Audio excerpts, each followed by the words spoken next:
अस्सलाम वालेकुम। दुरूद शरीफ पढ़ने।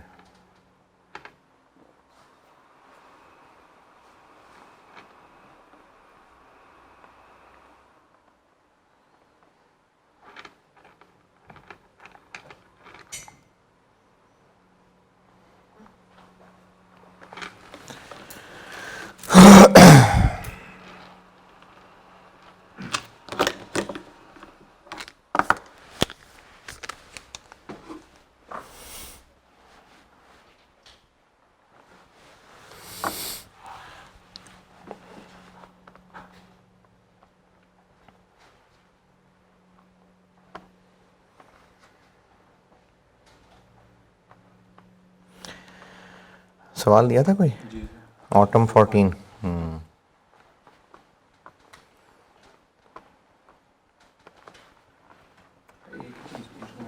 जी अच्छा, इसमें क्वेश्चन नंबर 14 दिया था मैंने।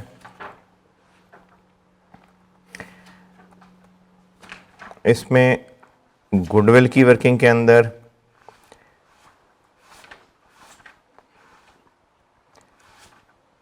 एनसीआई के बारे में कहा है कि वो फेयर वैल्यू पे मैयर होगी, जो कि दी हुई है।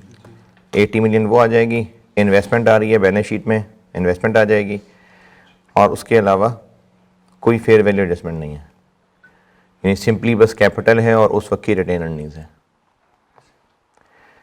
फिर उसके अलावा इसमें जो जो मसले हो सकते हैं, पॉइंट नंबर 2, इस पॉइंट नंबर 2 में एक इक्विपमेंट बेचा था जिस पे हमें यूआरपी निकालना था, और इसको बेच के प्रॉफिट कमाया था 15 मिलियन का, क्योंकि इसकी कॉस्ट दी हुई है बेचने वाले की बुक्स की, एक्यूमुलेटेड डिडक्शन दी हुई है, इससे निकल आएगी बुक वैल्यू 10 मिलियन, बेचा 25 का, 15 मिलियन प्रॉफिट कमाया। ये 15 का 15 सारा का सारा यूआरपी है। क्यों? इसमें डेप्रिसिएशन क्यों नहीं एडजस्ट की? यूआरपी निकालने के लिए बताया था प्रॉफिट की अमाउंट, और उसको फिर जितना पीरियड गुजरा उसको डेप्रिशिएट करना है, तो क्यों नहीं किया डेप्रिशिएट? पूरा 15 मिलियन क्यों यूआरपी कह दिया? डेप्रिशिएट करते तो कितना अर्सा करते, कब से कब तक? सर जब उसने एक्वायर किया था 1 जुलाई, जब उसने एसेट एक्वायर किया, ये शेयर खरीदे थे, वो फेयर वैल्यू एडजस्टमेंट की डेप्शन होती थी। तो यूजफुल है नहीं, देखें, एसेट बेचा जिस दिन बेचा,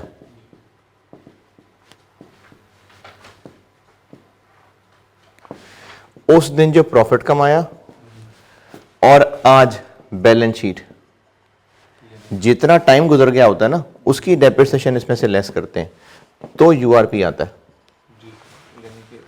जिस दिन एसेट बेचा था उस दिन से लेके ईयर एंड तक, लेकिन ये बेचा ही साल के आखिरी दिन है, तो अभी टाइम ही कोई नहीं गुजरा, तो इसलिए डेप्रिसिएशन तो इस पे आई ही नहीं, तो ये सारा का सारा 15 यूआरपी है। अगर कुछ टाइम पहले बेचा होता तो जितना टाइम गुजर गया होता उसकी एक्स्ट्रा डेप्शन इसमें से माइनस करते, और फिर जो नेट आंसर बचता वो यूआरपी होता। तो ये चूंकि बेचा ही 30 जून को है, ईयर एंड पे ही बेचा है, तो अभी टाइम ही नहीं गुजरा, तो फिर इसलिए सारा का सारा 15 मिलियन यूआरपी है। जो एडजस्टमेंट हमने पढ़ी थी उसमें यूआरपी को हम एसेट्स के अंदर अपडेट लेस कर रहे थे एसेट में से। हाँ, इसमें से क्यों नहीं किया तो है, नहीं सर, इसमें कौन सा रिटेन अर्निंग में ऐड कर दिया है लेस।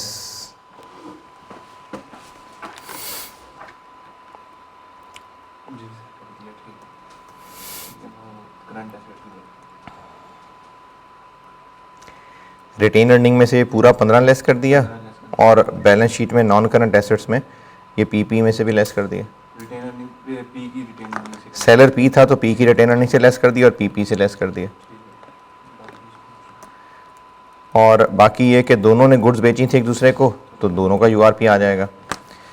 और उसके अलावा एक ने दूसरे को लोन दिया हुआ है, तो जिसने लोन दिया हुआ है उसके एसेट्स में आ रहा है loan, long term loan granted to DL 30 million का, और जिसने लोन लिया हुआ है उसके बैलेंस शीट में यकीनन ये लॉन्ग टर्म बोरोइंग्स में आ रहा होगा, तो इन दोनों में से एलिमिनेट हो जाएगा।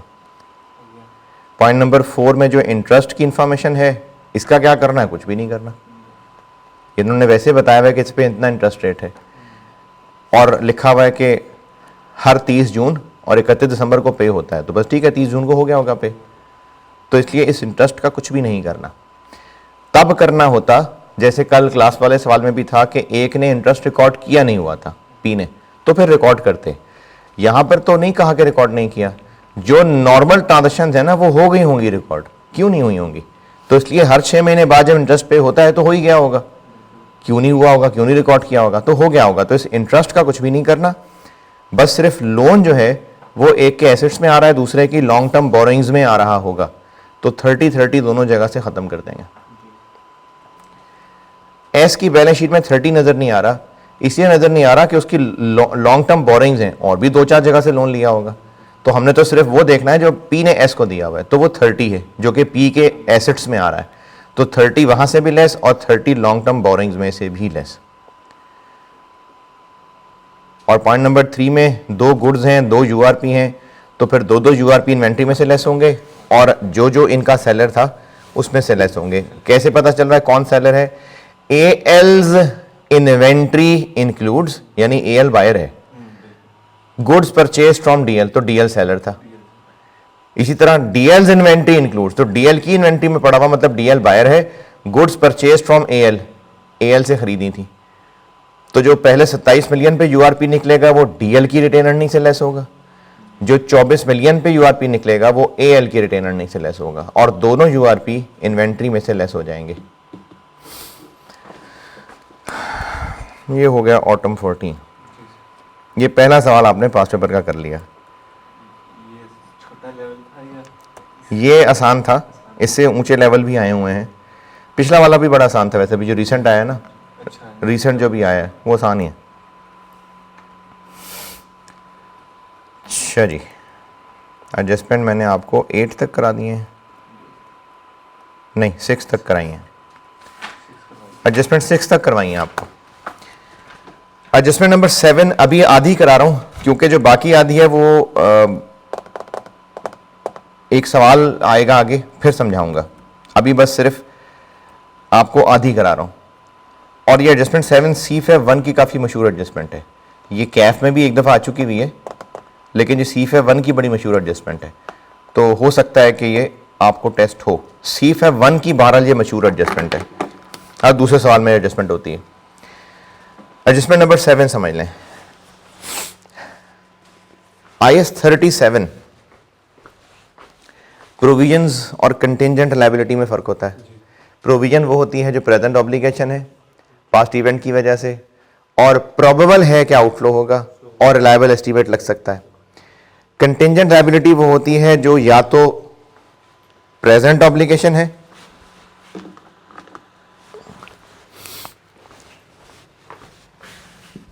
कंटिंजेंट लायबिलिटी की 2 डेफिनेशन थी, या तो प्रेजेंट ऑब्लिगेशन है पास्ट इवेंट की वजह से, लेकिन प्रोविजन क्यों नहीं बनाते? क्योंकि या तो प्रोबेबल नहीं है या रिलायबल एस्टीमेट नहीं है, तो इसको हम कंटिंजेंट लायबिलिटी कह के डिस्क्लोज कर देते थे। या फिर एक डेफिनेशन थी पॉसिबल ऑब्लिगेशन। ये 2 डेफिनेशन थी, ऐसी दरख्त बना के बताई थी। अगर तो कंटिंजेंट लायबिलिटी ये वाला रास्ता था तो इसका तो कंसोलिडेशन में कोई जगह नहीं है, लेकिन अगर ये वाला रास्ता था, यानी कंटिंजेंट लायबिलिटी एक प्रेजेंट ऑब्लिगेशन है, इसकी मिसाल मैंने बताई थी, हमने अगर कोई गारंटी दी हुई है तो, इसकी मिसाल बताई थी हमारे खिलाफ कोई केस हुआ हुआ है। अगर ये है तो ये एस की, अगर कोई कंटिंजेंट लायबिलिटी है तो क्या वो एस की बैलेंस शीट में आ रही थी? एस की कंटिंजेंट लायबिलिटी एस की बैलेंस शीट में आ रही होगी? नहीं, कंटिंजेंट लायबिलिटी डिस्क्लोज होती है, कंटिंजेंट लायबिलिटी डिस्क्लोज होती है, तो एस की बुक्स में कंटिंजेंट लायबिलिटी नहीं आ रही होगी। लेकिन अगर डायरेक्टर्स को लगता है कि इसकी एक वर्थ तो बहरहाल है, तो वो उसको कंसोलिडेशन में कंसिडर करेंगे। जैसे दोबारा, अगर एस का कोई इंटरनली जनरेटेड एसेट है, internally generated asset, brand, customer list, तो वो IAS 38 के मुताबिक एस की बैलेंस शीट में आ रहा होता है? नहीं। लेकिन चूंकि खरीदते हुए यकीनन उसके भी पैसे दिए गए होते होंगे, तो उसको फिर बैलेंस शीट में ग्रुप में लाया जाता है। इसी का उलट कर रहा हूं, कंटिंजेंट लायबिलिटी बहरहाल एक जिम्मेदारी तो है, प्रोबेबल आज नहीं है, कल हो सकती है, अंदाजा आज नहीं पता कल लग सकता है, जिम्मेदारी है। अगर एस की एक्विजिशन डेट पे कोई कंटिंजेंट लायबिलिटी मौजूद थी, एक्विजिशन डेट पे एस की कोई कंटिंजेंट लायबिलिटी मौजूद थी, तो वो एस की बैलेंस शीट में आ रही थी? नहीं आ रही थी, नहीं, उसने डिस्क्लोज किया हुआ था। लेकिन चूंकि वो एग्जिस्ट करती थी, उसकी कोई वैल्यू भी होगी, तो वो कंसोलिडेशन करते हुए इज्जत के साथ लायबिलिटीज में आएगी। बिल्कुल उसका उलट कि जो एस का इंटरनली जनरेटेड ब्रांड था उसकी बुक्स में नहीं था, लेकिन हम उसको लाए थे ग्रुप के पॉइंट ऑफ व्यू से। तो इसी तरह कंटिंजेंट लायबिलिटी एक्विजिशन डेट पे मौजूद है, तो उसको कंसोलिडेशन का हिस्सा बनाया जाएगा। कैसे? जैसे फेयर वैल्यू एडजस्टमेंट करते हैं, यानी एक ऐसी लायबिलिटी जो बुक्स में नहीं है तो जीरो कैरिंग अमाउंट हो गई, लेकिन उसकी वैल्यू है तो उसकी फेयर वैल्यू हो गई। तो लायबिलिटी की फेयर वैल्यू जीरो से बढ़ा के कहां तक पहुंचानी है, इसकी कैसे एडजस्टमेंट करते हैं? यानी बुक्स में ये नहीं है, लेकिन इसकी वैल्यू है 3 मिलियन। तो फेयर वैल्यू एडजस्टमेंट के तौर पे अगर सोचें तो क्या करते हैं? सर इसको हम गुडविल गुडविल की वर्किंग में, नेट एसेट्स में वो कर देते, ऐड कर देते, लेस कर देते, लायबिलिटी है लेस कर देते, लेस कर देते, और रिटेन अर्निंग हो जाता। और बैलेंस शीट में लायबिलिटी क्रिएट कर लेते। वो यही लिखा हुआ। नहीं सर, अभी तो हमें पता ही नहीं है, प्रोबेबल ही नहीं है, तो अगर हमारे पास पहले फेयर वैल्यू होती तो हम उसको पहले क्यों नहीं? चूंकि एक जिम्मेदारी तो है, प्रेजेंट ऑब्लिगेशन है, तो इसलिए IFRS 3 कह रहा है कि आप उसको एस की बैलेंस शीट में बेशक नहीं आ रही, आप ग्रुप बैलेंस शीट में ले आए। अमाउंट कंसल्टेंट बताएगा, एस्टीमेट ही होगा, लेकिन वो एक्सपर्ट बताएगा। तो कंटिंजेंट लायबिलिटी अगर एस की एक्विजिशन डेट पे है, तो IFRS 3 उसको इज्जत देके ग्रुप बैलेंस शीट में लाने को कह रहा है, क्योंकि एक जिम्मेदारी है। बेशक IAS 37 की शर्तें थोड़ी सख्त थी, तो IAS 37 ने उसको नहीं आने दी। IFRS 3 कह रहा है कि एस की बैलेंस शीट में तो ठीक है ना आए, लेकिन ग्रुप बैलेंस शीट में आए। तो एक्विजिशन डेट पे जो एस की कंटिंजेंट लायबिलिटी है, उसकी जो फेयर वैल्यू है, उसके साथ ये सलूक होगा जैसे फेयर वैल्यू एडजस्टमेंट का सलूक होता है कि इस 3 मिलियन की अमाउंट को गुडविल की वर्किंग में, नेट एसेट्स में से लेस, और बैलेंस शीट में इज्जत के साथ इसको लायबिलिटी बना दिया जाएगा। तो ये एडजस्टमेंट नंबर 7 सब्सिक्वेंट मेजरमेंट से ऊपर ऊपर तक ये पढ़ लें, सब्सिक्वेंट मेजरमेंट से ऊपर तक।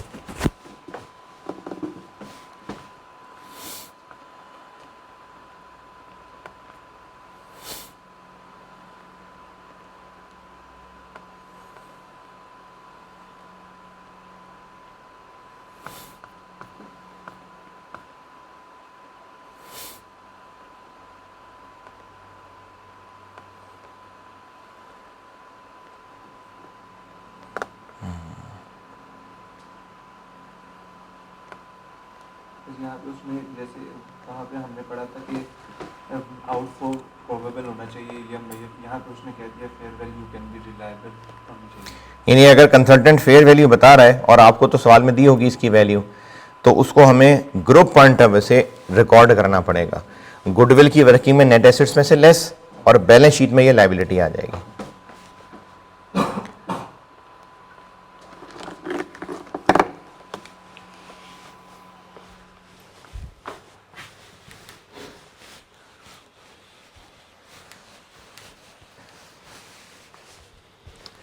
बाद में इसका क्या करना है वो मैंने अभी नहीं बताया। सब्सिक्वेंट मेजरमेंट मैंने भी फिलहाल रोकी है। चलें, एडजस्टमेंट 7 भी हो गई। अब एडजस्टमेंट 8 समझें।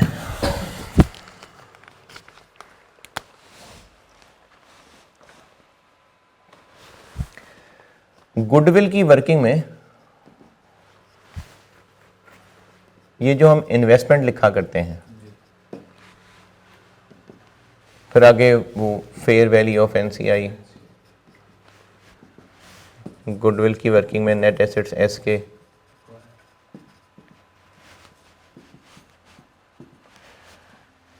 ये फिगर क्या होती है? जो इन्वेस्टमेंट की जो हमने इन्वेस्टमेंट की है। अच्छा, इन्वेस्टमेंट की का मतलब है जितने में शेयर्स खरीदे हैं, तो ये हमारी फिर कंसिडरेशन हो गई ना, ये हमारी परचेज कंसिडरेशन हो गई।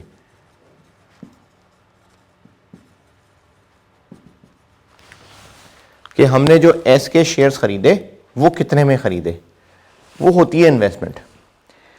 कोई चीज़ खरीदी हो, ये कैसे पता चलता है कितने में खरीदी है? उसकी इनवॉइस चेक करनी है। ठीक है, यानी अगर कोई हमने एसेट 20 लाख का खरीदा, जो मार्केट में होता था 22 लाख का, लेकिन हम 20 लाख का खरीद लाए, तो हमें कितने की कॉस्ट किया वो? 20 क्यों 20 की कॉस्ट क्यों किया? हमने पैसे क्योंकि हमने 20 लाख दिए। यानी किसी चीज़ की कॉस्ट तब पता चलती है कि हमारे पास से क्या जा रहा है। तो इन्वेस्टमेंट की कॉस्ट ये कैसे पता चलेगी कि हमारे पास से क्या जा रहा है उन शेयर्स को खरीदने के लिए? तो हम शेयर्स खरीदने के लिए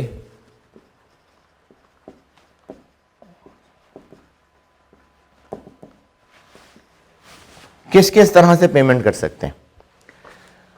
ये मिसालें हैं, मोस्टली इनके अंदर अंदर ही होगा। हो सकता है, अच्छा मैं बता रहा हूं कि हम इन्वेस्टमेंट कर रहे हैं तो हम किसको क्या कंसिडरेशन दे रहे हैं, किसको दे रहे हैं हम? जो सेलर जो एस के पुराने शेयर होल्डर्स हैं जिनसे हम शेयर खरीद रहे हैं, हम उनको पैसे दे रहे हैं। अब वो जो हम उनको पैसे दे रहे हैं, क्या पैसे ही देंगे या नॉन कैश भी हो सकता है? तो एक तो हो सकता है कि इमीडिएट कैश पेमेंट, ये वो है जो अब तक कर रहे थे, ये वो है जो अब तक कर रहे थे।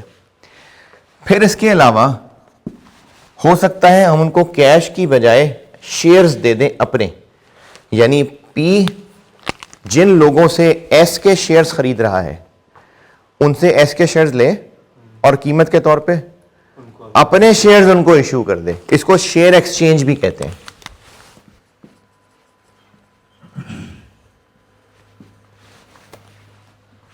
यानी जिन लोगों से एस के शेयर्स खरीद रहा है उनसे एस के शेयर्स ले ले और बदले में उनको अपने शेयर्स दे दे, तो इसको शेयर एक्सचेंज भी कहते हैं। ये कॉन्सेप्ट दोबारा सुने, पेरेंट एस के शेयर्स खरीद रहा है, किससे खरीद रहा है? जो एस के पुराने शेयर होल्डर्स थे, तो उनको फिर कुछ पे कर रहा होगा ना, तो वो पे किस किस सूरत में हो सकता है वो बता रहा हूं। इसका पर्पस क्या है? ये फिगर कैलकुलेट करना, ये पर्पस है इसका, कि ये फिगर कैसे कैलकुलेट करनी है, ये पर्पस है। फिर इसके अलावा हो सकता है कि वो फौरन पैसे देने की बजाय डिले कर दे।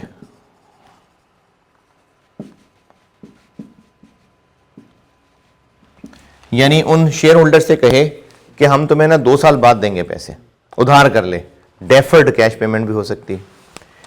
फिर हो सकता है कि हम उससे जो पैसे डील करें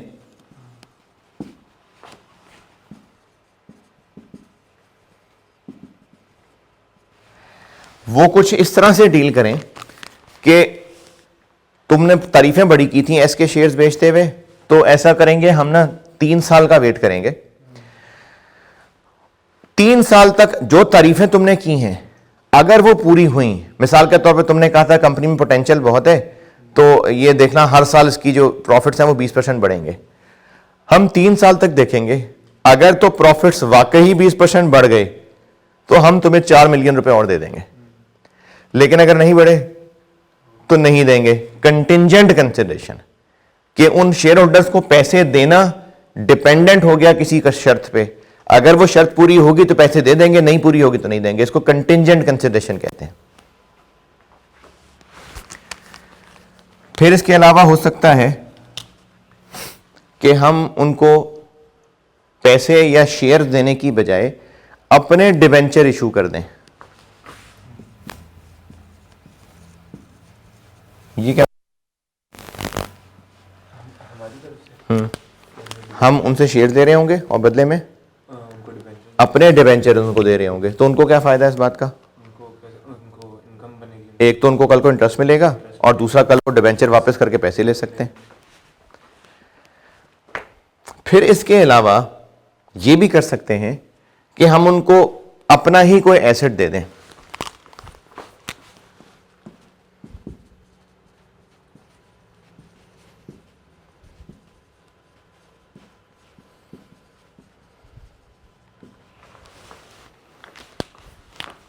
यानी पी के पास कोई लैंड थी, ये कंसिडरेशन में कहिए लैंड आपको देते हैं हम, कोई और ऐसे ट्रांसफर कर दे।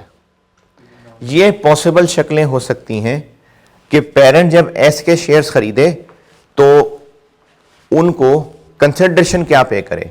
ये अमाउंट जाननी क्यों जरूरी है? ताकि हम यहां पर वैल्यू रखें और गुडविल निकाल सकें।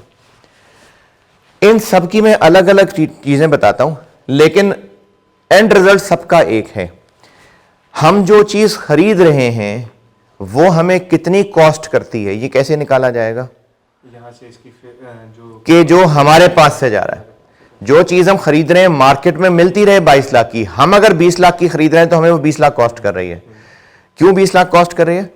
क्योंकि हमारे पास से 20 लाख जा रहा है। तो किसी भी चीज को खरीदते हुए उसकी कॉस्ट तब पता चलती है कि हमारे पास से क्या जा रहा है। अच्छा, हमारे पास से जो जा रहा है उसकी बुक वैल्यू, बुक वैल्यू हमारे पास से तो नहीं जा रहा है जितना हमारे बुक्स में पड़ी है, लेकिन बुक्स में फेयर वैल्यू।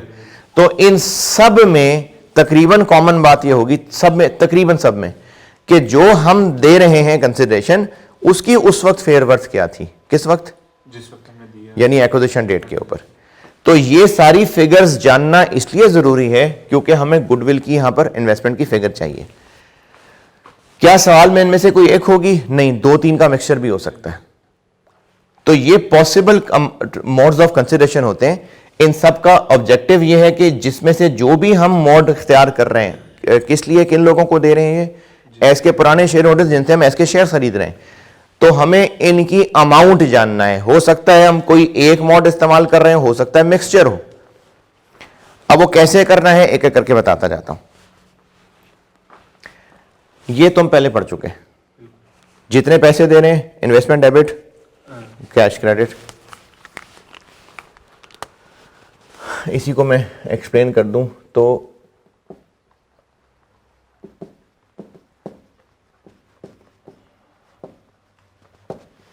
ये तो एक्विजिशन पे ही इन्वेस्टमेंट डेबिट और कैश क्रेडिट, ये वो है जो अब तक करते आ रहे हैं। लेकिन अगर शेयर एक्सचेंज है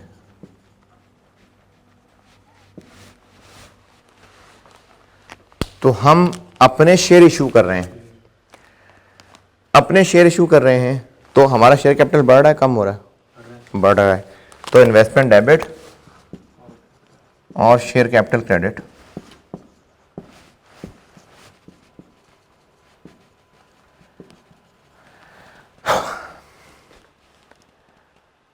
लेकिन कैपिटल हमेशा क्रेडिट होता है किससे? जो अमाउंट में जिससे कैपिटल फेस वैल्यू से क्रेडिट होता है। ये क्रेडिट तो फेस वैल्यू से होगा, जो हम अपने शेयर इशू कर रहे हैं ये वो है, तो ये तो फेस वैल्यू से क्रेडिट होगा। लेकिन असल में उन शेयर्स की वर्थ मार्केट के हिसाब से होगी। तो ये जो इन्वेस्टमेंट डेबिट होगी ये कितनी अमाउंट से डेबिट होगी? जो हमारे शेयर्स की उस वक्त फेयर वैल्यू होगी।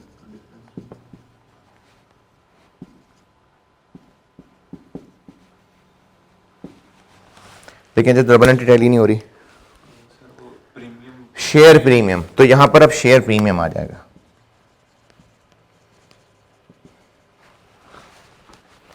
ये एडजस्टमेंट नंबर 8 का मैंने पॉइंट 1, 2 बता दिया। एडजस्टमेंट नंबर 8 का पॉइंट 2, ये तो मैंने वैसे ही लिख दिया, ये तो वो है जो पहले करते आ रहे थे। ये मैंने पॉइंट 2 बताया है।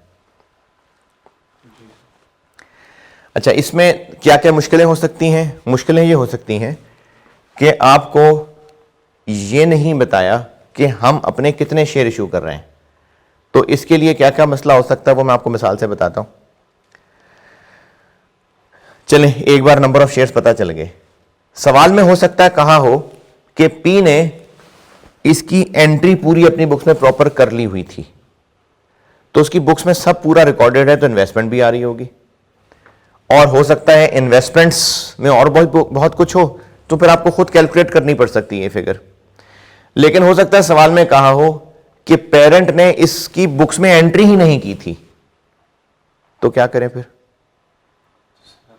तो फिर यानी पेरेंट के कैपिटल में, प्रीमियम में इसका इफेक्ट लाएं। पेरेंट इसको रिकॉर्ड करेगा।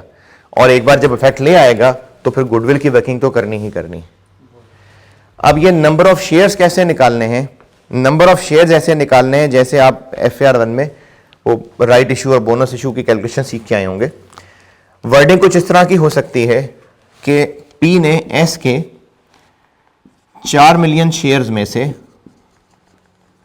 75 खरीद लिए और ये जो 75 खरीदे इसके लिए अपने क्या शेयर इशू किए? 2 for 5। तो अपने कितने शेयर इशू किए होंगे? एस के टोटल 4 मिलियन शेयर्स हैं, 75% हमने खरीद लिए और जो शेयर्स खरीदे जिन लोगों से उनको 2 for 5 अपने शेयर दे दिए, यानी 5 लिए एस के, अपने 2 दे दिए। तो हमने उन लोगों को कितने टोटल शेयर्स दिए होंगे? खरीदे कितने? नहीं ना, 3। तो हमने इनके बदले अपने ये दिए होंगे 1.2। हमने अपने 1.2 मिलियन शेयर्स उन लोगों को दिए होंगे। तो इन 1.2 मिलियन शेयर्स की फेस वैल्यू ये, उनकी फेयर वैल्यू ये, और जो डिफरेंस है वो शेयर प्रीमियम। अगर पीजे अकाउंटिंग प्रॉपरली कर चुका हुआ है तो फिर उसकी बुक्स ठीक हैं। हमें सिर्फ ये अमाउंट निकालने के बाद गुडविल की वर्किंग में इस्तेमाल करना है। 1.2 तो शेयर्स निकले ना, इनकी फेयर वैल्यू ये है जो कि यहां आएगी। अगर पी प्रॉपर रिकॉर्डिंग कर चुका है तो फिर तो हमने सिर्फ वैल्यू निकाल के यहां लिखनी है, लेकिन हो सकता है पी ने प्रॉपर रिकॉर्डिंग ना की हो, तो फिर हमें इसकी रिकॉर्डिंग यानी यहां भी लिखना होगा। नंबर ऑफ शेयर्स कैसे निकालने हैं वो मोस्ट प्रॉब्ली या तो ये कह देगा कितने शेयर इशू किए हैं, या उसको इस तरह से कवर किया हो सकता है। अब ये 2 पूरी पढ़ लें, फिर इसका एक प्रैक्टिस करते हैं। एडजस्टमेंट 8 का पॉइंट 2 मैंने सारा बता दिया।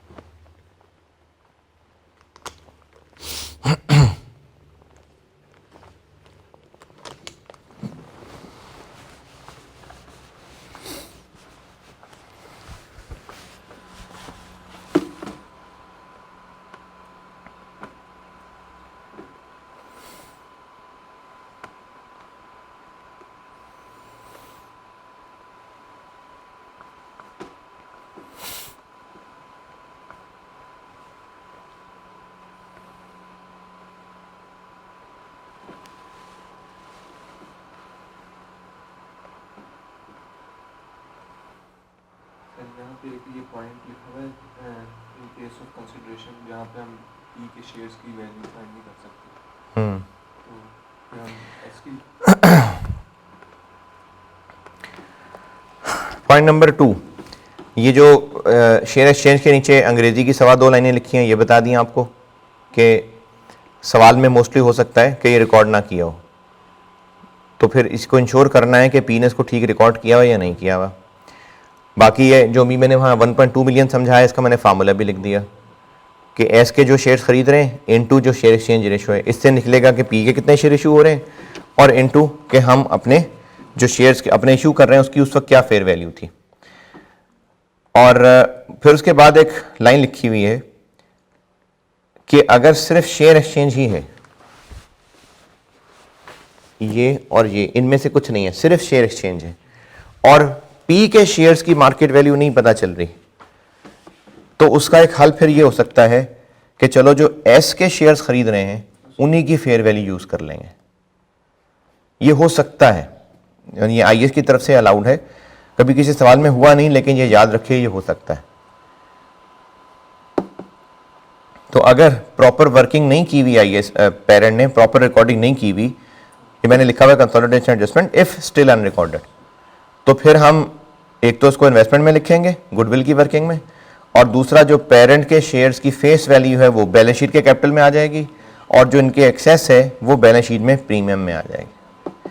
लेकिन अगर पेरेंट ने ऑलरेडी सारी अकाउंटिंग कर ली हुई है तो फिर ये कैपिटल प्रीमियम ऑलरेडी ठीक है, फिर नहीं इसको ठीक करना।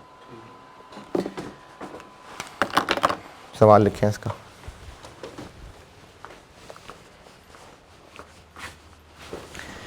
एस के नेट एसेट्स लिखें at acquisition date.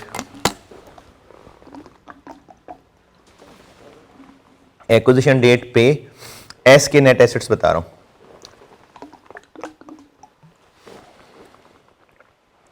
Share capital 40,000 rupees, 40,000, bracket में लिखिए ₹10 ईच।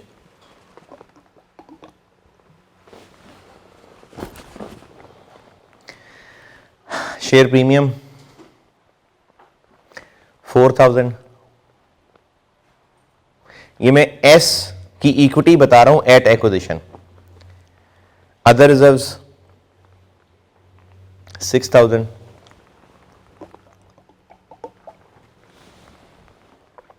Retain earnings 10,000। ये हो गई एस की इक्विटी एक्विजिशन डेट पे।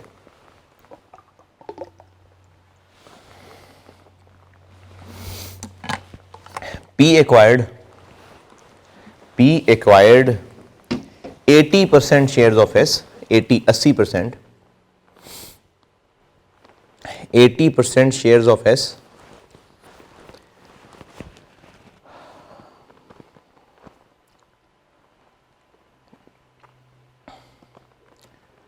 against following consideration, against following consideration।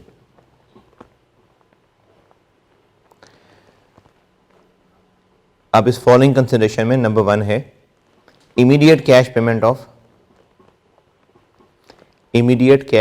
Of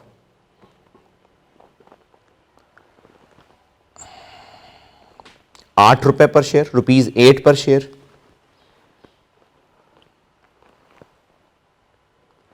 और नंबर 2 1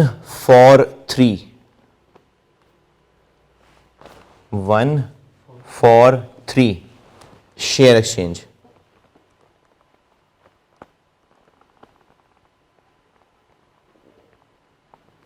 ये कंसिडरेशन यानी फौरन दिए 8 रुपए कैश और उसके अलावा 1 for 3 शेयर एक्सचेंज। अच्छा, ये ऐसा नहीं होता कि कुछ लोगों को कैश दे दिया, कुछ को शेयर एक्सचेंज दे दिया, ये मिक्स ही दिया, यानी हर एक को 8-8 रुपए कैश दे रहे हैं एक शेयर के बदले और 1 for 3 शेयर दे रहे हैं। तो ये दोनों उनको दे रहे हैं हम। कंसिडरेशन बस यही है। उसके बाद लिखिए market price of share at acquisition, market price of shares for at acquisition.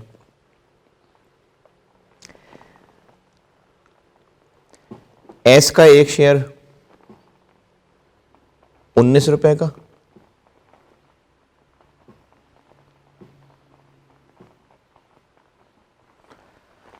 और पी का एक शेयर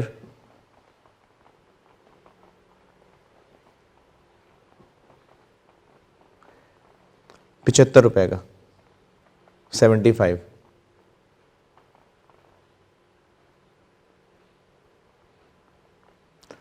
बल्कि 1 for 3 60 रुपए, 75 नहीं 60 रुपए बहुत है। मार्केट में उस वक्त पी का एक शेयर 60 रुपए का था और एस का एक शेयर मार्केट में 19 रुपए का था। एनसीआई फेयर वैल्यू पे है, गुडविल कैलकुलेट करें।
अमाउंट बताई तो है, एनसीए फेयर वैल्यू।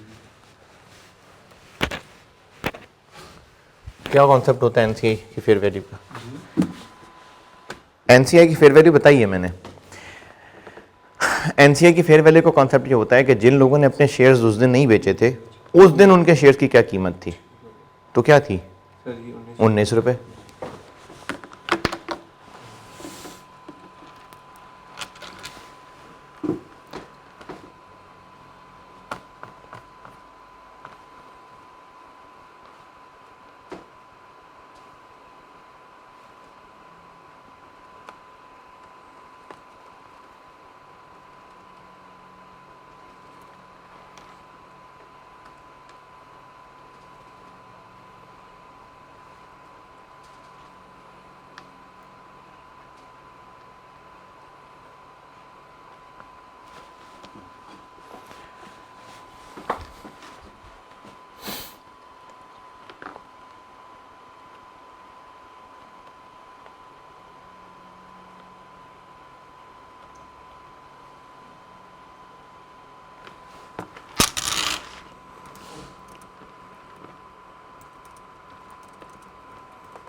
हाँ जी, डन।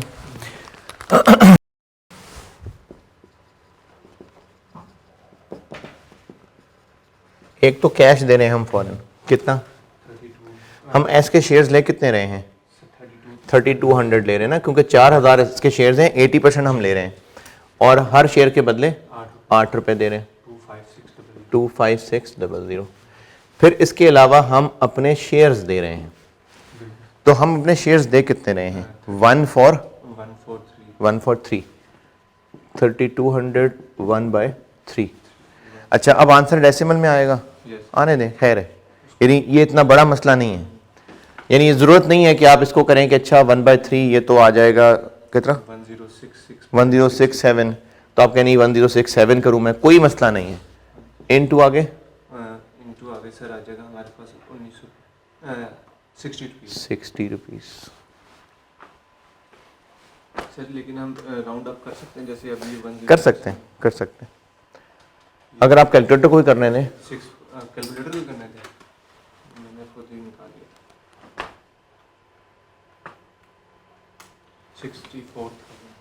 64,000।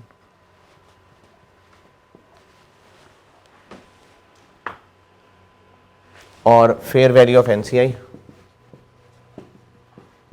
एनसीआई के पास कितने शेयर्स रह गए?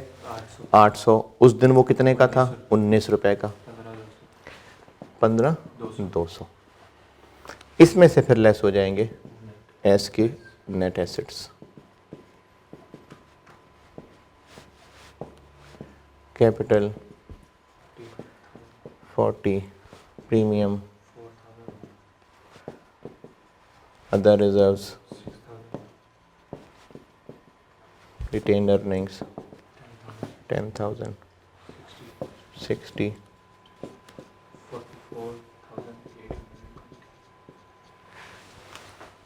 20 कैसे? वो 800 ही कर लेना यहाँ पर। वो तो जो पेरेंट ने कंसिडरेशन दी कैश, तो जैसे पहले करते आ रहे थे, शेयर्स दिए अगर तो उनकी वैल्यू लगेगी। हमने अपने जितने शेयर दिए, क्योंकि कॉस्ट ऑफ इन्वेस्टमेंट क्या है कि हमने क्या दिया है, तो जो हमने अपने शेयर इशू किए और उस वक्त उनकी वर्थ इतनी थी। अच्छा, अगर इसमें मैं ये कहूं कि जी पेरेंट ने इस ट्रांजैक्शन की पूरी रिकॉर्डिंग नहीं की हुई और बैलेंस शीट भी बनानी होती, तो कैपिटल प्रीमियम में पेरेंट क्या एडजस्ट करे? कैपिटल प्रीमियम में क्योंकि उसने इसकी अकाउंटिंग नहीं की हुई, तो इसमें से 10 रुपए वो कैपिटल में ले जाएगा और 50 रुपए उसको प्रीमियम में ले जाएगा। अगर पेरेंट ने अपनी बुक्स में अकाउंटिंग नहीं की हुई तो फिर वो कैपिटल और प्रीमियम भी एडजस्ट कर। इन्वेस्टमेंट में तो ये फिगर लिखी ही है, लेकिन फिर वो अपनी बुक्स में कैपिटल और प्रीमियम भी एडजस्ट करेगा। ये हो गया अगर शेयर एक्सचेंज है तो।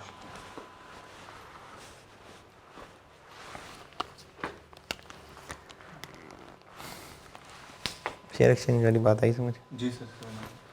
ये आपने बताया 60-10 उधर चला जाएगा, 50-10 और 50 का 3200 1/3 इंटू 10 रुपये कितना बना?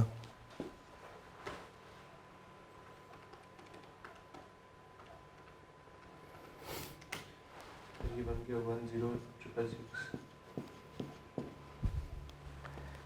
3200 इंटू 1/3 इंटू 50 फिर 5333 53 डबल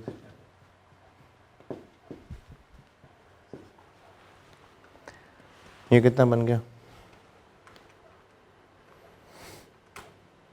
ये बन गया 64। 64,000। इन्वेस्टमेंट डेबिट, कैपिटल क्रेडिट और प्रीमियम क्रेडिट, ये कह रहा हूँ। जितने शेयर्स अपने दिए उनकी फेस वैल्यू कैपिटल में क्रेडिट, और जो ऊपर 50 है वो प्रीमियम में क्रेडिट। अगर सवाल में कहा होता, अगर सवाल में बैलेंस शीट होती और बल्कि होती है, और सवाल में कहा होता कि पेरेंट ने इस शेयर इशू को रिकॉर्ड ही नहीं किया था, तो अब रिकॉर्ड कर लेते, कैपिटल में इतना ऐड कर देते पी के और प्रीमियम में इतना ऐड कर देते। Face value.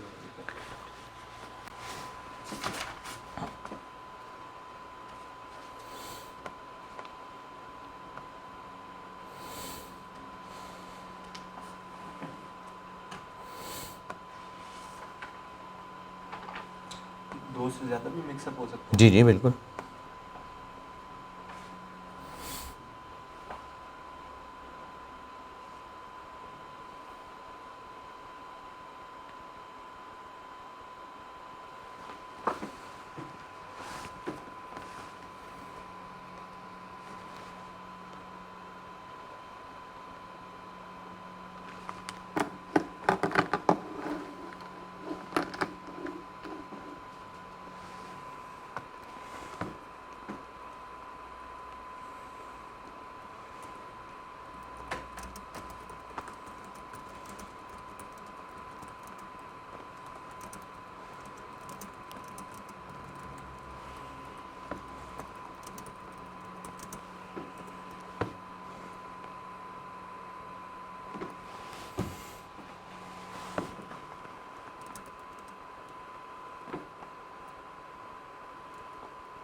Deferred cash payment कि पेरेंट एस के शेयर खरीद रहा है और अभी फौरन पैसे नहीं दे रहे, उसको कह रहा है कुछ साल बाद दूंगा।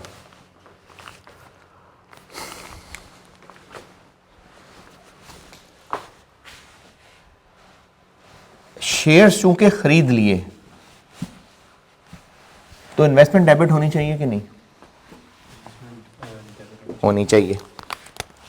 डेफर्ड इन्वेस्टमेंट डेबिट तो होनी चाहिए। इन्वेस्टमेंट डेबिट,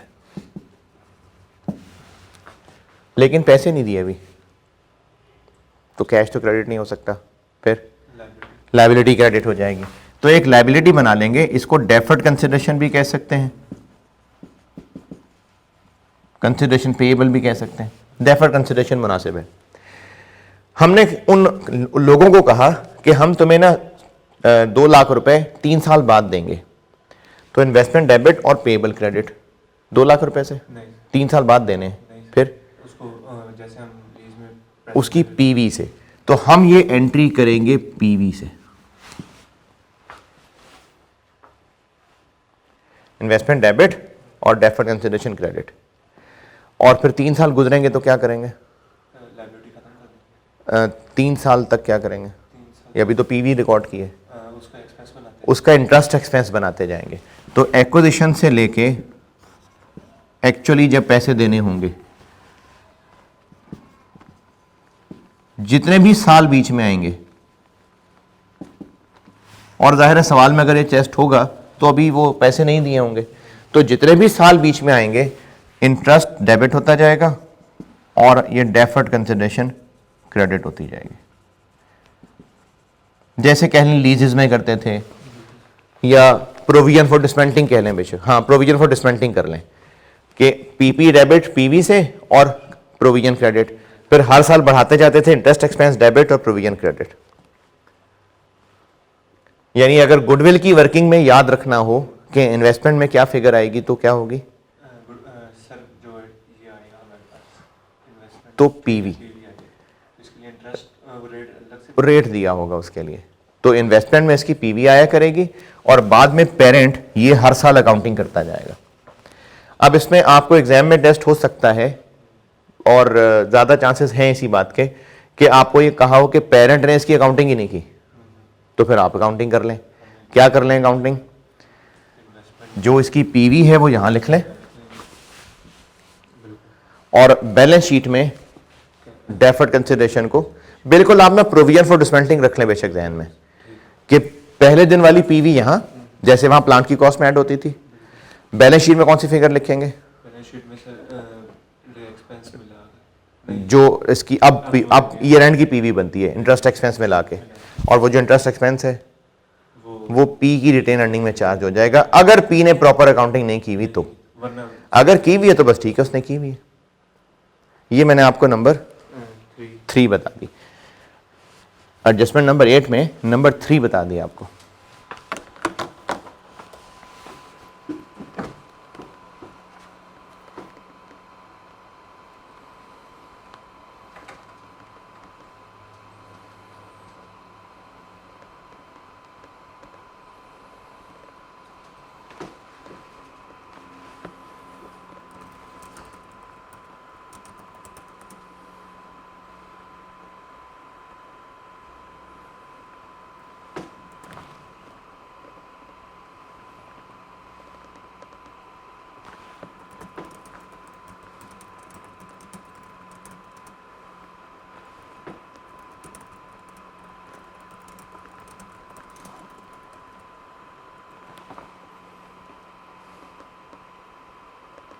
नहीं की वाली बात दोबारा कौन सी? अगर रिकॉर्ड अगर उसने रिकॉर्डिंग नहीं की हुई तो गुडविल की वर्किंग में इन्वेस्टमेंट में वही आ जाएगी उसकी पीवी, आ जाएगी बैलेंस शीट में लायबिलिटीज में ईयर एंड की अमाउंट वो बनना इंटरेस्ट जो इंटरेस्ट डल के अब तक आ चुकी हुई है, और वो जो इंटरेस्ट है वो रिटेन अर्निंग में चार्ज करना।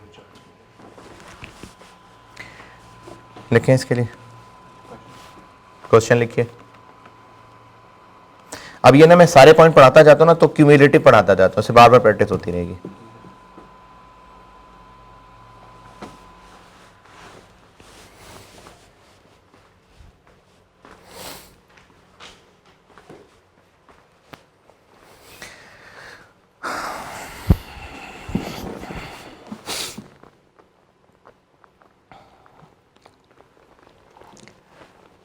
एस के नेट एसेट्स लिखे एट एक्विजिशन डेट, एस की equity at acquisition date,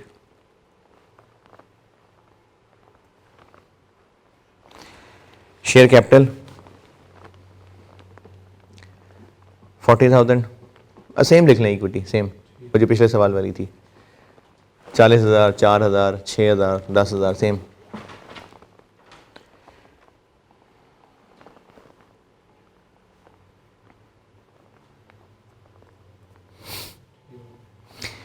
P acquired 75% shares. P acquired 75% shares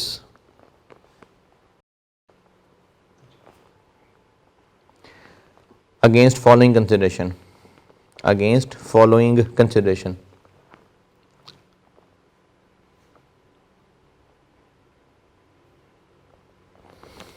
Number 1, immediate cash payment immediate cash payment of 5 रुपए पर शेयर,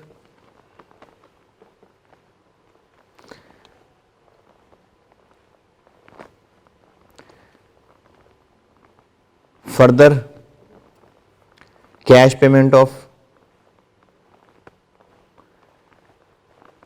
6 रुपए पर शेयर आफ्टर 3 ईयर्स, 3 साल के बाद 6 रुपए और देंगे। और नंबर 3,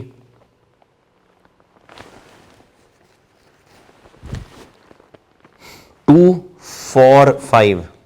फॉर फाइव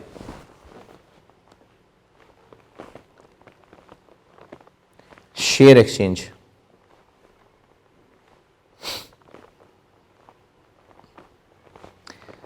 ये कंसिडरेशन तय हुई है।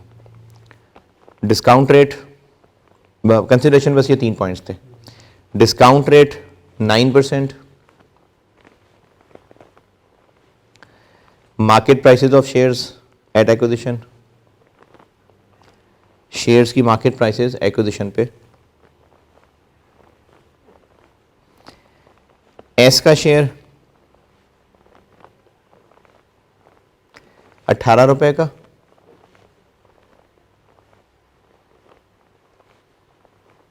और पी का शेयर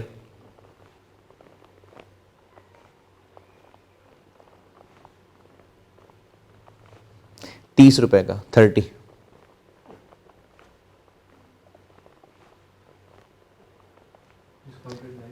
डिस्काउंटेड 9% बताया। गुडविल की वर्किंग करें।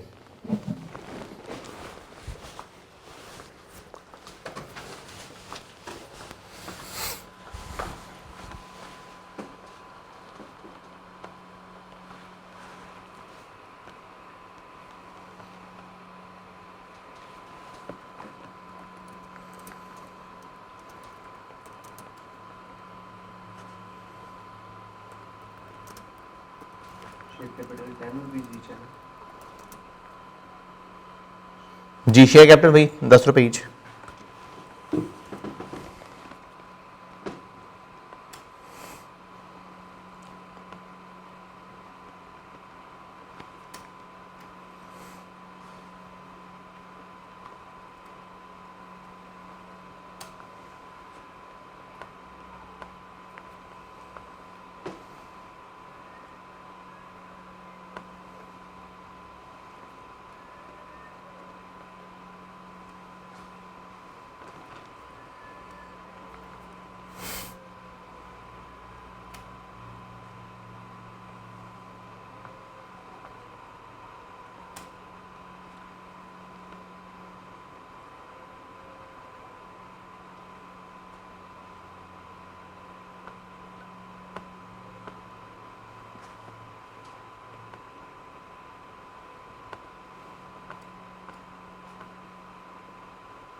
इसमें एडवांस और वो उसका वाला कंसेप्ट है कौन सा? कि एडवांस में 3 सालों के आखिर में नहीं नहीं नहीं, आखिर में 3 साल बाद देने हैं।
हाँ जी, एनसीआई फेयर वैल्यू पे थी, एनसीआई फेयर वैल्यू पे थी।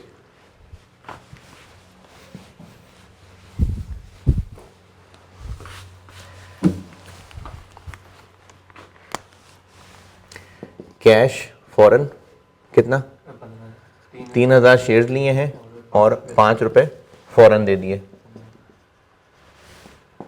डेफर कितने किए, डेफर्ड किए सर हमने 6 रुपए, लेकिन इसकी निकालनी पड़ेगी पीवी। 13,899 और उसके अलावा हमने दिए शेयर्स 3,000 के बदले दिए 2 for 5, और हमारा उस वक्त कितने का है, 30 रुपए का, 36,000।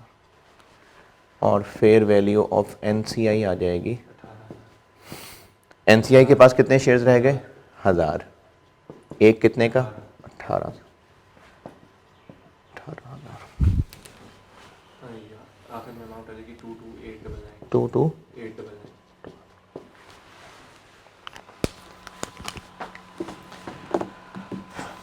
डेफर्ड भी ओके। जी सर।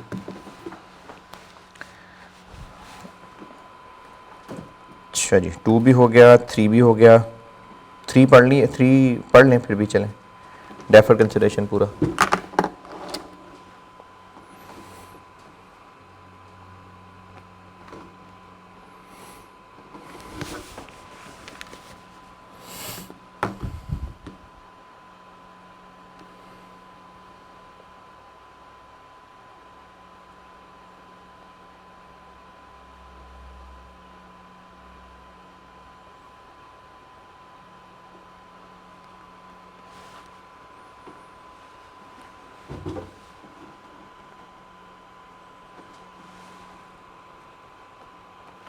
ठीक है, चल।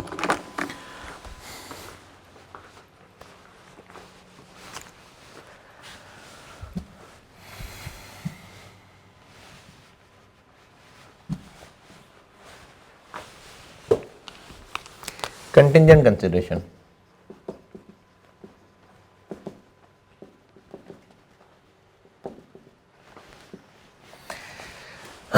कंटिंजेंट कंसिडरेशन,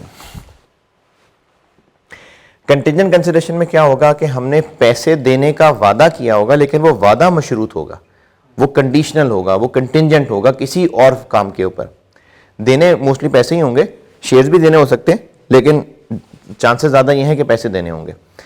तो जो पैसे देने होंगे वो किसी ना किसी चीज़ पे डिपेंडेंट रखे होंगे, हो सकता है एस की परफॉर्मेंस पे डिपेंडेंट रखे हों। अब चूंकि हमने वादा किया है, बेशक मशरूत वादा है, लेकिन बहरहाल वादा है, इस वादे की भी फेयर वैल्यू निकाली जाएगी। और इस फेयर वैल्यू निकालने के लिए मुख्तलिफ तरीके लग सकते हैं, लेकिन आपको समझाने के लिए बता रहा हूं कि हो सकता है हमने उनसे वादा किया हो कि जब 3 साल के बाद या 2 साल के बाद, अगर, ये सिर्फ समझाने में आसानी होगी इसलिए बता रहा हूं, वरना और भी तरीके हो सकते हैं कि अगर कंपनी के प्रॉफिट्स लेट से 25% से क्रॉस कर गए तो हम तुम्हें 5 रुपए दे देंगे मजीद। कंफर्म है कि 25% से प्रॉफिट्स ऊपर जाएंगे? नहीं, लेट से कि 70% प्रोबेबिलिटी, हाँ प्रोबेबिलिटी है। तो हमारे इस 5 रुपए के मशरूत वादे की कीमत अभी 3.5 है, जैसे वो समेशन पी एक्स करते हैं ना। ये सिर्फ समझाने के लिए बता रहा हूं, असल में इसके लिए मुख्तलिफ मेथड्स लगते हैं, वैल्यूएशन के मॉडल्स, वो प्राइसिंग मॉडल्स हो सकते हैं। आपको सवाल में वैल्यू गिवन होती है, यानी असल में भी एक्सपर्ट ही बताएगा, लेकिन सिर्फ थोड़ी सी अंडरस्टैंडिंग बन जाए इसलिए मैं बता रहा हूं कि समेशन पी एक्स भी कर सकते हैं। वादा किया हुआ है 5 रुपए देने का, अगर फलानी शर्तें पूरी हुई और उनके लिए इतने चांसेस हैं, ये मैं आपको चांसेस वाली बात खुद अपनी तरफ से बता रहा हूं कि ये भी एक तरीका हो सकता है, वरना आपको वैल्यू गिवन होगी। तो फिर इस 5 रुपए के मशरूत वादे की कीमत पे 3.5 रुपए होगी।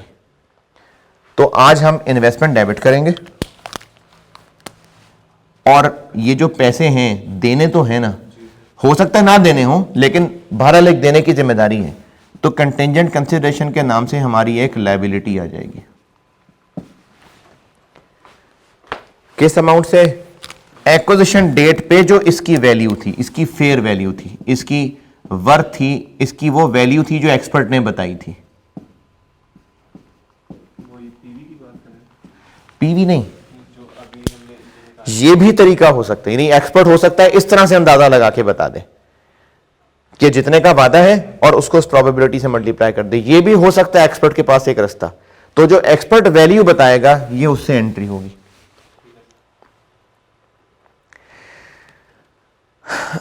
अब जैसे जैसे टाइम गुजरता जाएगा इसकी वैल्यू चेंज हो सकती है, क्योंकि अंदाजा है ना, इसके चांसेस बदल सकते हैं। तो अब ईयर एंड आ जाएगा जब फाइनली, यानी जब तक बैलेंस शीट से चलती रहेंगी, जब तक फाइनल सेटलमेंट नहीं होती, तब तक हर ईयर एंड पे हर बैलेंस शीट में हम क्या किया करेंगे, इसको फिर अपडेट किया करेंगे। कंटिंजेंट कंसिडरेशन के नाम से जो लायबिलिटी बनाई हुई है इसको हम अपडेट किया करेंगे, हर ईयर एंड पे आके इसको अपडेट कर दिया करेंगे। अज्यूमिंग कि ये बढ़ ही रही होगी तो मजीद डेबिट क्रेडिट होती जाएगी। डेबिट क्या करें? एक्सपेंस। अब जो मजीद वैल्यू चेंज हो रही होगी वो एक्सपेंस में जाएंगे। यानी पेरेंट ने अगर प्रॉपर रिकॉर्डिंग की हुई है तो बस उसने रिकॉर्डिंग की हुई है। हमें गुडविल की वर्किंग के अंदर इन्वेस्टमेंट में सिर्फ इसकी वो वैल्यू लिखनी है जो एक्विजिशन डेट पे निकाली थी एक्सपर्ट ने। लेकिन अगर पेरेंट ने इसकी सही रिकॉर्डिंग नहीं की हुई तो ये काम तो करना ही है। उसके अलावा बैलेंस शीट में इसको अपडेटेड अमाउंट पे लाना है और जो मजीद डिफरेंस आया उसको एक्सपेंस वो पेरेंट की रिटेन अर्निंग में जाना। रिटेन एक्सपेंस वही बनेगा ना जो डिफरेंस होगा। ये मैंने आपको इसमें नंबर 4 भी बता दी।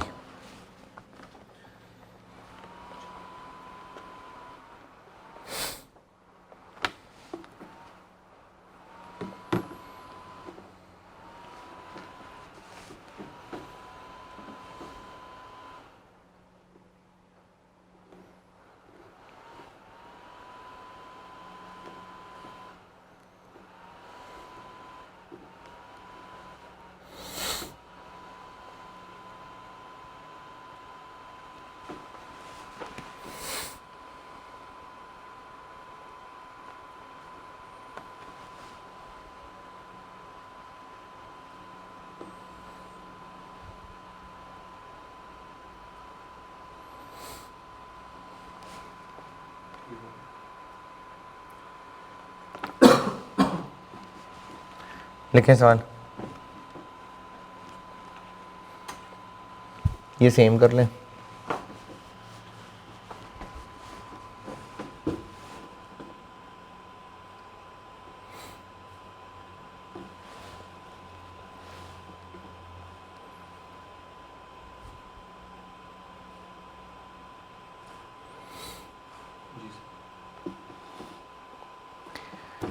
P acquired 75% shares. P acquired 75% shares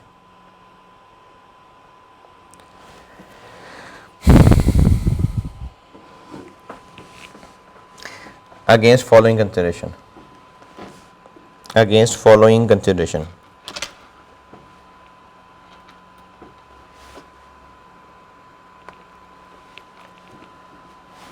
Number 1, immediate cash payment of 5 रुपए पर share.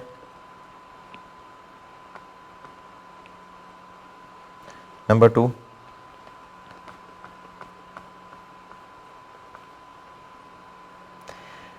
deferred cash payment of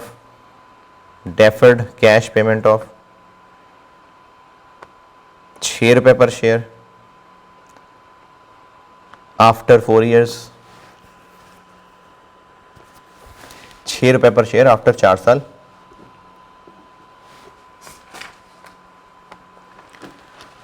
number 3,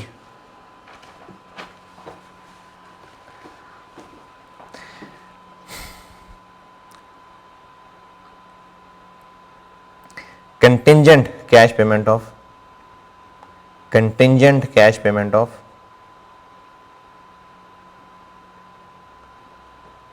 ₹3 पर शेयर आफ्टर 2 ईयर्स। अच्छा, इसकी डिस्काउंटिंग नहीं करनी।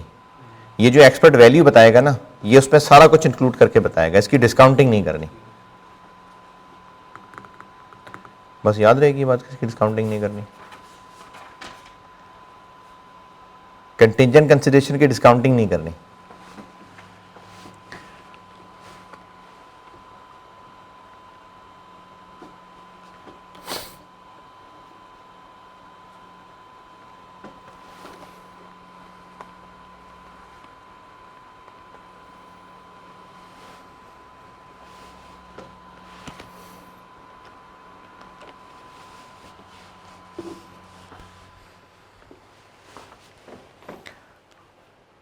चले सवाल में कहाँ तक पहुँचे?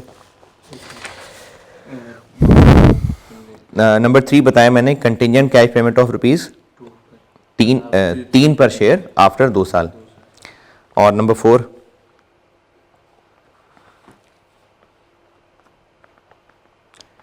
1-for-3 share exchange, 1-for-3 share exchange. चलें, ये हो गई कंसिडरेशन की फॉर्म्स। अब इनके बाद अलग से लिखें। Discount rate 8%, 8%।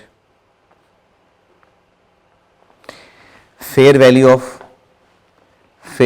Of contingent consideration at acquisition date, fair value of contingent consideration at acquisition date,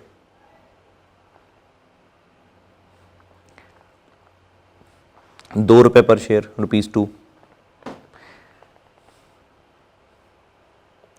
और मार्केट प्राइसेस शेयर्स की,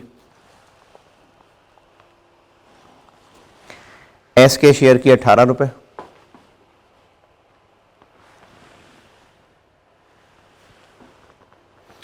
और पी के शेयर की 45 रुपए। एनसीआई फेयर वैल्यू पे है, निकालिए गुडविल।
जी डन।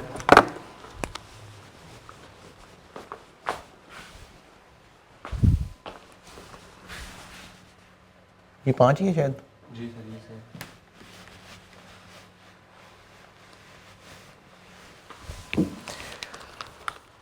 ये हो गया 15,000।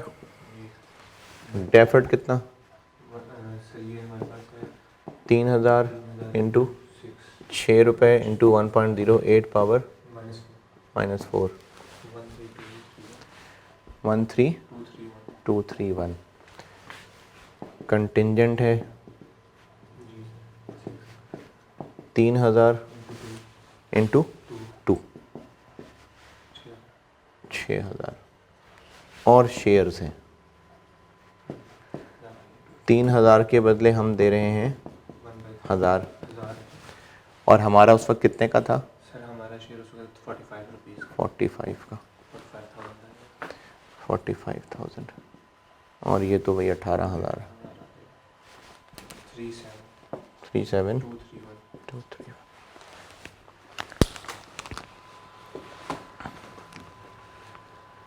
ये जो दिया हुआ आपने बताया था कंटिजेंट पेमेंट ऑफ 3 ईयर पर शेयर आफ्टर 2, इसका आगे कोई करेंगे हम सवाल में कि जब 2 साल बाद हम फाइनेंशियल जी जी बिल्कुल आगे आएंगे सवाल।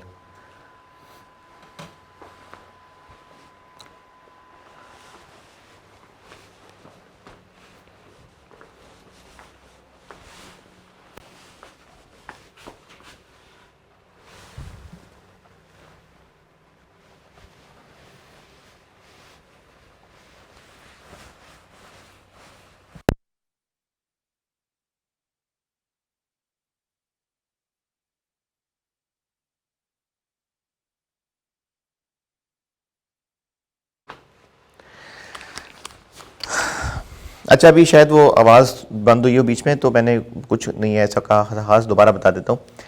पेरेंट ने अगर शेयर्स खरीदे और बदले में अपने डिवेंचर इशू कर दिए, लोन नोट इशू कर दिए, तो क्या एंट्री होगी? Investment debit, debentures credit.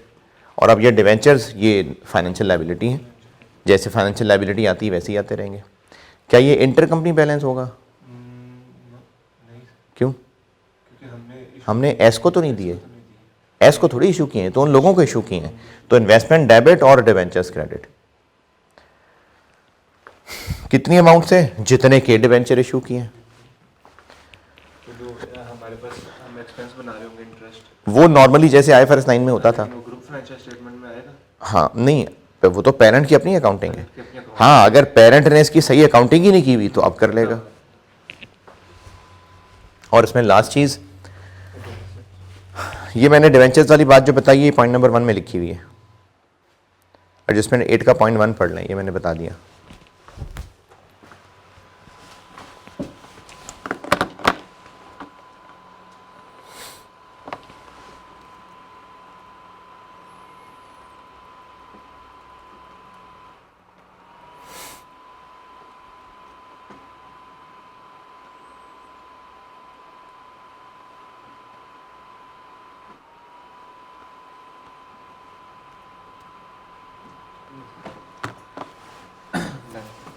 ठीक है, लास्ट चीज़, हो सकता है पेरेंट ने अपनी कोई ज़मीन दी हो, पड़ी हुई ज़मीन। अच्छा अब जब ज़मीन उन लोगों को दे रहे हैं तो ज़मीन बेच रहे हैं ना, फिर एंट्री क्या होगी? इन्वेस्टमेंट डेबिट और ये ज़मीन क्रेडिट, जो भी ये एनी अदर एसेट है, फॉर एग्जांपल लैंड, ये क्रेडिट। इन्वेस्टमेंट कितने से डेबिट? सर जितने की बिकी है जितने की उसकी वर्थ थी, fair value of land. Land कितने से क्रेडिट करें? जो हमने कंसिडरेशन थी कि जितने में बेची, यानी कि जो कैश मिला, कैश तो नहीं मिला, यानी कि शेयर खरीदेंगे हमने जितने की। लैंड हमारी बुक्स में थी वो हम बेच रहे हैं नेट नेट बुक वैल्यू पे, और बाकी डिफरेंस हम लैंड बेच रहे हैं। सर फेयर वैल्यू लैंड बेच, प्रॉफिट लॉस डिस्पोजल आ जाएगा, तो प्रॉफिट लॉस ऑन डिस्पोजल आ जाएगा। अगर पी ने प्रॉपर अकाउंटिंग कर ली हुई है तो बस फिर कोई मसला नहीं है, लेकिन अगर पी ने रिकॉर्डिंग नहीं की हुई तो इस एसेट को बुक्स में से निकालेंगे और प्रॉफिट लॉस ऑन डिस्पोजल लेके आएंगे। अब तक जितनी हमने क्वेश्चन किए उनमें रिकॉर्डिंग हो रही थी क्या मेरा ख्याल है कि चलो आएंगे आगे, मुझे याद नहीं है, लेकिन अगर रिकॉर्डिंग नहीं, एक शायद रिकॉर्डिंग नहीं हुई हुई, एक दफ़ा टेस्ट हुआ बस में रिकॉर्डिंग गालिबन नहीं हुई हुई। तो अगर पेरेंट ने रिकॉर्डिंग की हुई है तो बस ठीक है, फिर हमने सिर्फ यहाँ फिगर्स लिखनी है। लेकिन अगर पेरेंट ने रिकॉर्डिंग नहीं की हुई तो फिर हम रिकॉर्ड करेंगे। सवाल लिखें।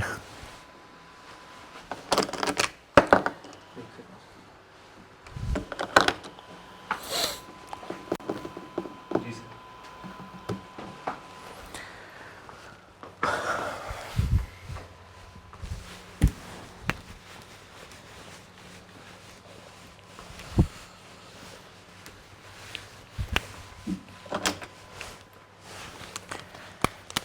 ये सवाल है जी।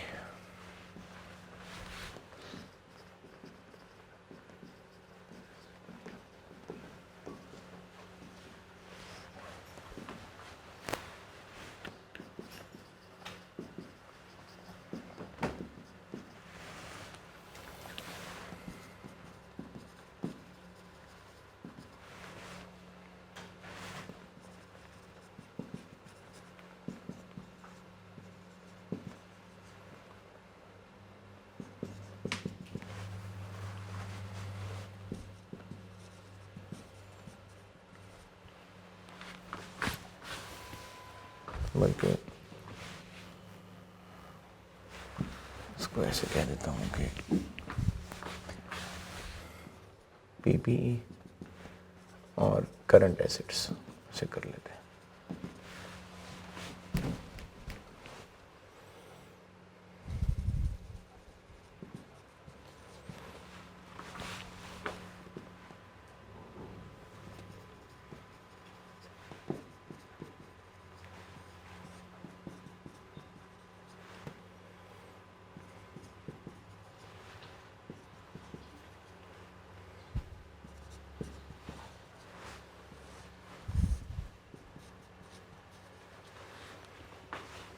ये करंट लायबिलिटीज देखना कितनी,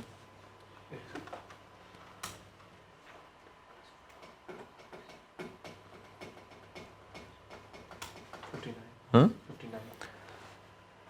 अब 49, जी अब 29,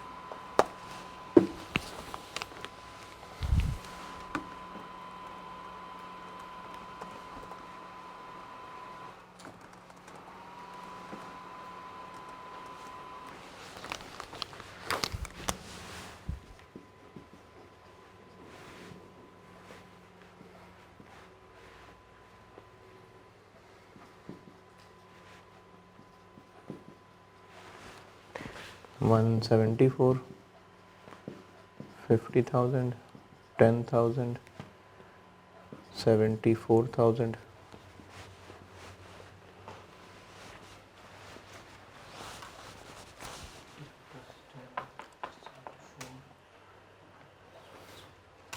forty 40,000।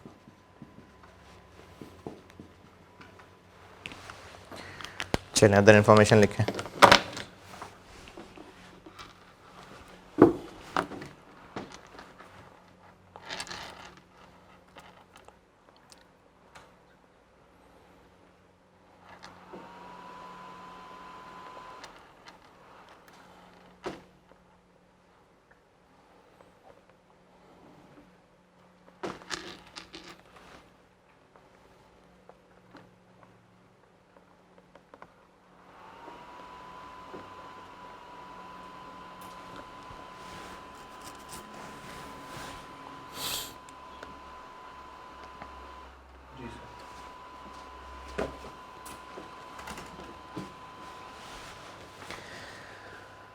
P acquired,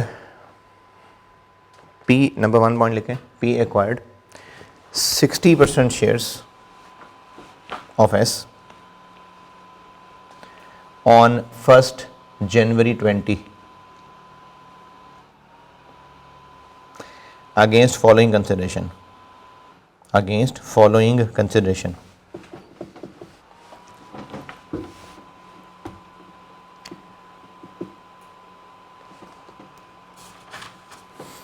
Number 1, immediate cash payment of 10 रुपये पर share, ₹10 per share. Next, deferred payment of 5 रुपये पर शेयर,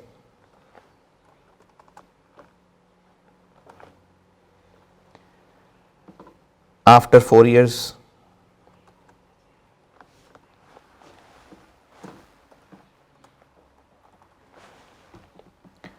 Next,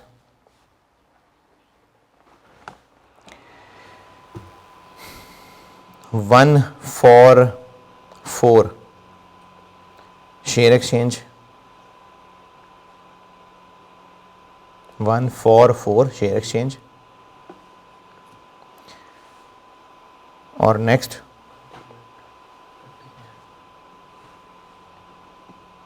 नहीं चलें एक ही, नहीं वो जो दिखाने लगा हूँ बस वही है. Transfer of a piece of land, transfer of a piece of land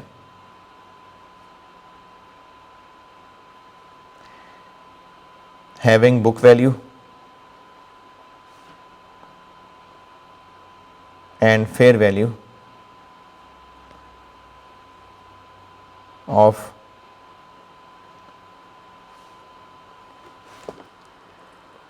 $10,000 and $12,000 respectively, 10,000 और 12,000 respectively at acquisition date. चलें ये 4 कंसिडरेशन दी थी. Next point, market prices of shares, market prices of shares,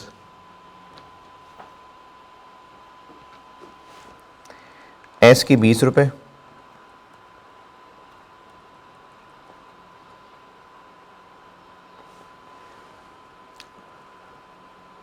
और P की 48 रुपये. ये एक्विजिशन डेट की market prices बता दी. नेक्स्ट, एनसीआई फेयर वैल्यू पे है. और next, parent has only recorded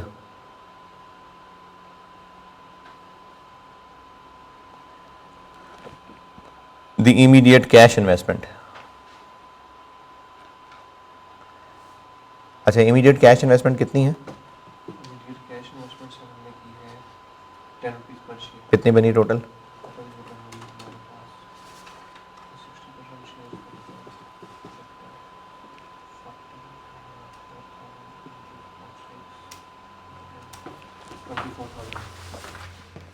इसीलिए बस वही आ रही है अभी तक.